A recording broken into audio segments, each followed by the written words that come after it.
आप में से जो भी लोग द गेम ऑफ थ्रोन्स देखते थे या देख रहे हैं, उन्हें इसका एक किरदार जरूर याद होगा। इसका नाम था सर जोरा। सर जोरा सफेद बालों वाली खलीसी यानी कि डेनरिस टारगेरियन के सबसे वफादार हुआ करते थे। अब इस शो के दौरान उनको एक ऐसी बीमारी हो जाती है जिसमें उनकी स्किन एकदम सख्त हो जाती है, जैसे पत्थर। अब ये बीमारी धीरे धीरे उनके पूरे शरीर में फैलने लगती है। सिर्फ सर जोरा ही नहीं, इस सीरीज में कई लोगों को ये बीमारी होती है। इस बीमारी का नाम था ग्रे स्केल शो पे, और इसमें इंसान लगभग पत्थर बन जाता था। अब अगर मैं आपको बताऊं कि वाकई ऐसी एक बीमारी भी होती है असल जिंदगी में, इसका नाम ग्रे स्केल नहीं है, इसका नाम है स्क्लेरोडर्मा। अब इसमें इंसान पत्थर तो नहीं बनता है, पर हाँ, उसकी स्किन पत्थर जैसी जरूर हो जाती है, एकदम सख्त और टाइट। जैसे अगर आप नॉर्मल स्किन को यूं पकड़ने की कोशिश करेंगे तो ये देखिए स्किन आपके हाथ में आ रही है, पर इस बीमारी में अगर आप स्किन को पकड़ने की कोशिश करेंगे तो वो इतनी सख्त होगी कि आप उसको पकड़ नहीं पाएंगे। पर बात केवल यहाँ नहीं रुकती है, इस बीमारी का असर लंग्स से लेकर दिल तक पड़ता है। जब मैंने ये खोजने की कोशिश की कि हिंदुस्तान में कितने लोगों को ये बीमारी है, तो हमें कोई भी आंकड़े नहीं मिल पाए। कहीं भी नहीं लिखा था कि कितने लोग इस बीमारी से ग्रसित हैं हिंदुस्तान में। खोजते खोजते मैं पहुंची स्क्लेरोडर्मा इंडिया के पास। ये एक पेशेंट सपोर्ट ग्रुप है जिसकी शुरुआत हुई थी साल 2015 में। यहाँ पर मेरी बात हुई नीतू वाधवा से। जब मैंने उनसे आंकड़ों के बारे में पूछा तो पता चला कि हाँ, हिंदुस्तान में बहुत सारे लोगों को ये बीमारी होती है, पर इसका कोई भी रिकॉर्ड नहीं है। ये नहीं पता है कि कितने लोग इस देश में इस बीमारी से जूझ रहे हैं। इस बीमारी के आंकड़े अलग से रजिस्टर ही नहीं होते, और जिसकी वजह से लोगों को इसके बारे में बहुत ही कम जानकारी है। इसलिए आज के शो में हम बात करेंगे स्क्लेरोडर्मा के बारे में।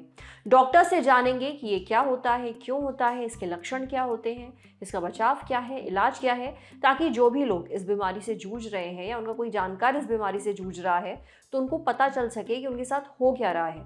तो सबसे पहले जानते हैं ये बीमारी होती क्या है। स्क्लेरोडर्मा एक बीमारी को कनेक्टिव टिश्यू डिजीज में कैटेगराइज करा जाता है। कनेक्टिव टिश्यू एक तरह का गठिया ही होता है। फर्क दूसरे गठिया से ये आता है कि ये जॉइंट्स के अलावा हमारे अंदर के ऑर्गन्स पे भी काफी हद तक जोर डालता है।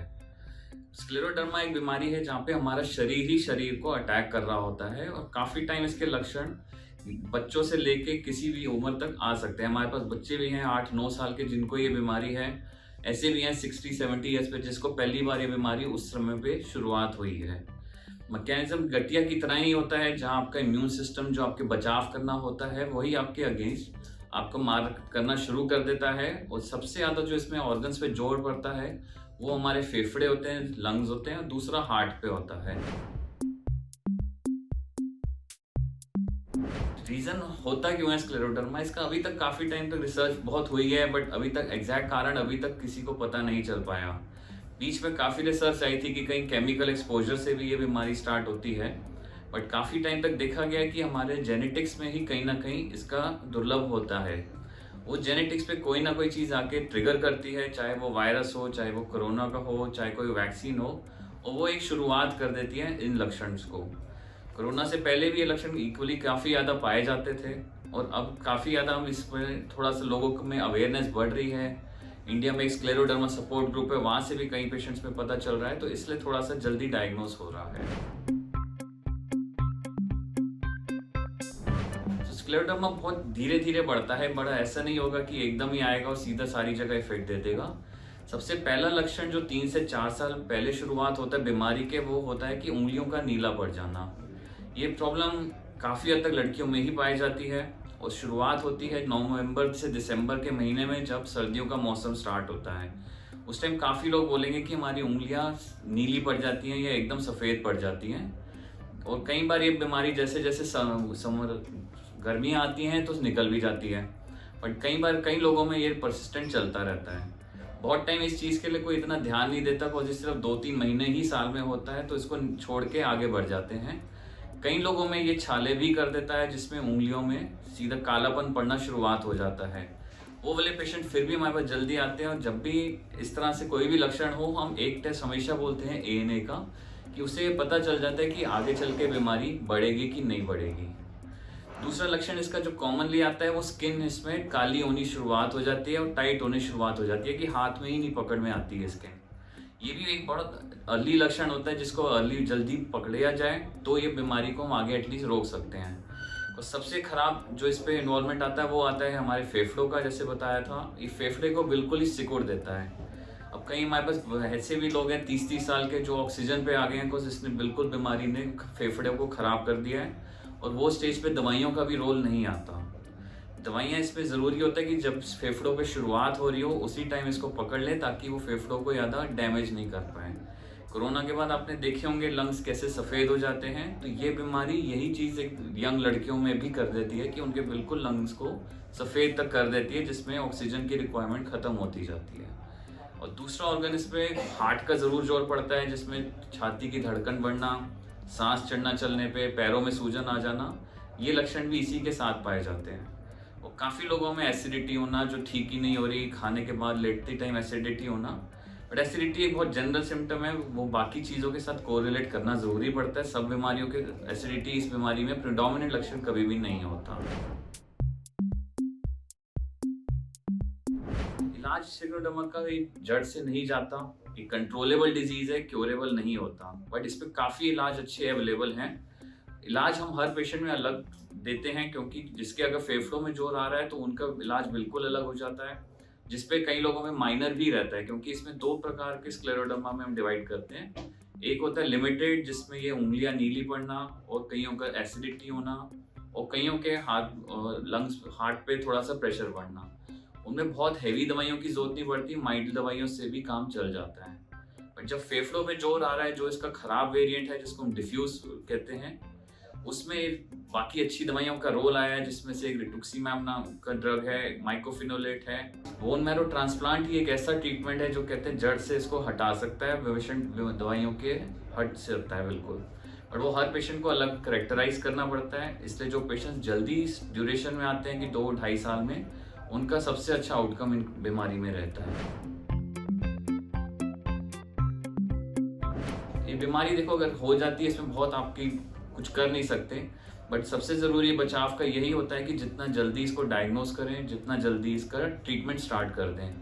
तो जितनी भी गठिया की बीमारियां हैं, सब में आजकल ये कहते हैं कि अर्ली स्टेज पे स्टार्ट करना ट्रीटमेंट से ऑर्गन का डैमेज हम प्रिवेंट कर सकते हैं। एक बार ऑर्गन डैमेज हो गया तो फिर दवाइयों का रोल बहुत ही कम आ जाता है। और ये सोचिए अगर लंग्स पे हमारे इस तरह से बीमारी का पड़ाव पड़ गया तो सिवाय लंग ट्रांसप्लांट के आखिरी ऑप्शन कुछ भी नहीं बच पाता है इस बीमारी में।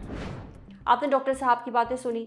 स्क्लेरोडर्मा एक ऐसी बीमारी है जिसका पता अगर सही समय पर लग जाए तो इलाज से डैमेज कंट्रोल किया जा सकता है, पर उसके लिए ज़रूरी है कि बताए गए लक्षण दिखते ही आप डॉक्टर से संपर्क करें, जो आपके कुछ टेस्ट करेंगे और फिर आपका इलाज शुरू करेंगे। अगर देर कर दो तो दवाइयों का रोल बहुत ही कम रह जाता है। अब बढ़ते हैं सेहत के अगले सेगमेंट की तरफ।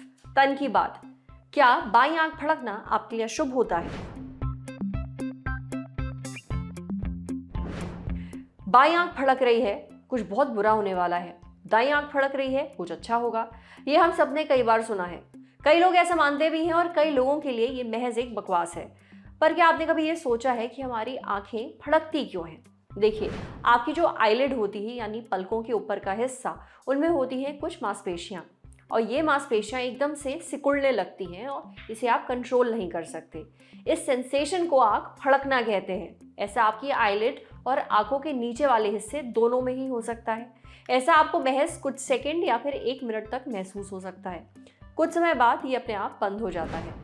अब ऐसा होने के पीछे कोई भी वजह हो सकती है, जैसे बहुत ज़्यादा थकान, स्ट्रेस, स्मोकिंग, ज़्यादा कॉफ़ी पीना, रोशनी से ज़्यादा दिक्कत होना यानी आपकी आंखों में बहुत तेज़ रोशनी पड़ी है, ड्राई आइज़ यानी सूखी आइज़ से ऐसी कुछ कंडीशंस, नींद की कमी और सबसे कॉमन है आंखों पर पड़ने वाला स्ट्रेन।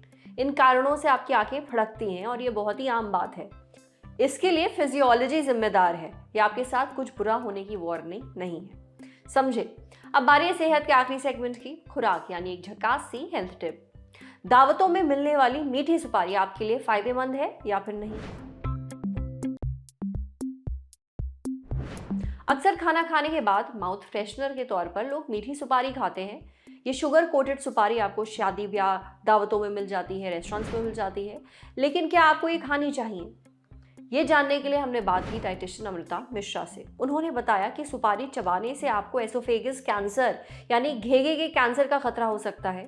इसमें मौजूद अल्कलॉइड और पॉलीफेनॉल से कैंसर का खतरा होता है। सुपारी चबाने से आपका हाई ब्लड प्रेशर होना, मिजाज बदलना, चिड़चिड़ापन, स्ट्रेस और नींद की कमी जैसी समस्याएं हो सकती हैं, इसलिए इसको ना इस्तेमाल करें। अगर आपको कोई मेडिकल कंडीशन नहीं है तो आप सौंफ को मिश्री या फिर चीनी के साथ खा सकते हैं, सुपारी के बजाय। आज सेहत पर इतना ही। अगर आप एक डॉक्टर हैं, हमसे कुछ शेयर करना चाहते हैं तो जो ईमेल आईडी इस वक्त आपको अपनी स्क्रीन पर दिख रही है उस पर हमें एक मेल भेज दीजिए। ये वीडियो फेसबुक पर देख रहे हैं तो हमारे फेसबुक पेज को लाइक करिए, यूट्यूब पर देख रहे हैं तो हमारे चैनल को सब्सक्राइब करिए, बेल आइकन पर ज़रूर क्लिक कर दीजिए ताकि जब भी हम कोई नया वीडियो अपलोड करें तो उसका नोटिफिकेशन आप तक सबसे पहले पहुँचे। शुक्रिया।